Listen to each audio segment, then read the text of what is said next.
बिस्मिल्लाहिर्रहमानिर्रहीम। अस्सलाम वालेकुम। मैं इब्रार अहमद मेहर एडवोकेट। आज के टॉपिक में हम ये डिस्कस करेंगे कि एक ख्वाजा सरा का वरासत में कितना हिस्सा होता है।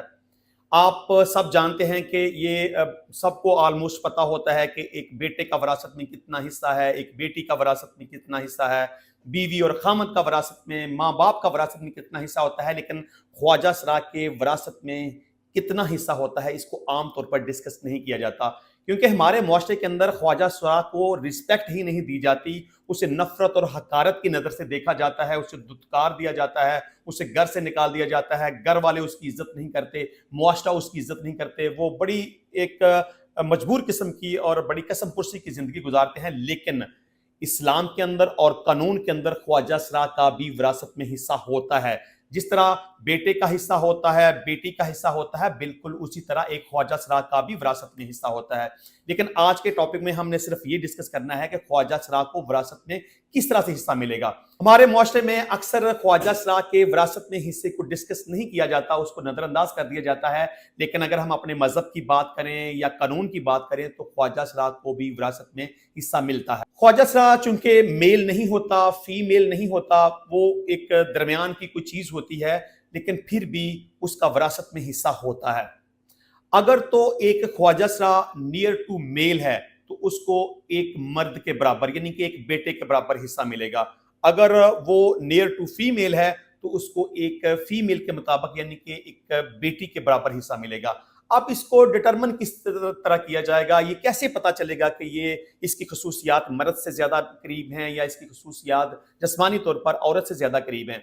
देखिए, इसको मेडिकल ऑफिसर डिटरमिन करेगा, वो डिक्लेयर करेगा कि आया कि ये मर्द के ज्यादा करीब है या औरत के ज्यादा करीब है। आप फर्ज कर लें कि अगर अदालत के अंदर कोई एक केस ऐसा चला जाता है कि जिसमें ये एक प्रोपोजिशन होती है कि जी वालिदैन की औलाद में से एक बेटा है, एक बेटी है और एक ख्वाजा सरा है, तो फिर किस तरह पता चलेगा? बेटे का हिस्सा तो क्लियर हो गया ना कि 2/3 उसको मिलेगा, बेटी का हिस्सा क्लियर हो गया कि उसको 1/3 मिलेगा। तो फिर जो वो ख्वाजा सरा है उसको हिस्सा किस तरीके से मिलेगा?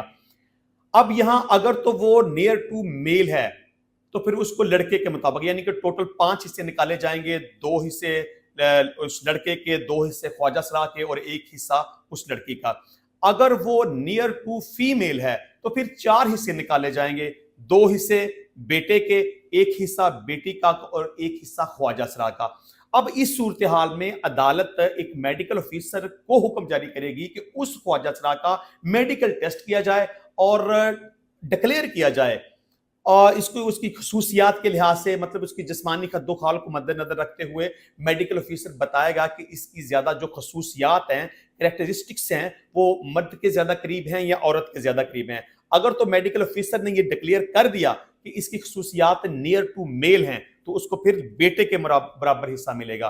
और अगर मेडिकल ऑफिसर ये डिक्लेयर करता है कि इसकी खसूसियात नियर टू फीमेल हैं तो उसको एक बेटी के बराबर हिस्सा मिलेगा।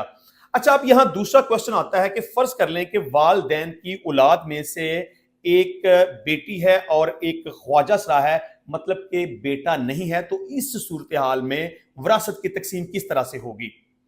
अगर तो एक बेटी और एक ख्वाजा सरा है तो वालिदैन की टोटल प्रॉपर्टी, फर्ज कर लें कि एक बाप दुनिया से चला जाता है और उस के वारसान में से एक बेटी है और एक ख्वाजा सरा है, तो उसकी टोटल प्रॉपर्टी में से आधी जायदाद उस बेटी को मिलेगी और बकिया आधी जायदाद उस ख्वाजा सरा को मिलेगी।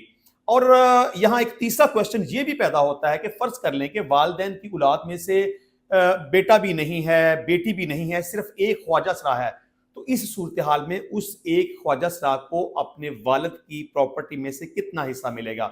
तो इस सूरत हाल में वालिद की जितनी भी टोटल प्रॉपर्टी है वो सारी की सारी उस एक ख्वाजा सरा को मिलेगी, यानी कि बाप की जो प्रॉपर्टी है उसमें से कोई भी हिस्सा दूसरे दिगर वारसान की तरफ नहीं जाएगा।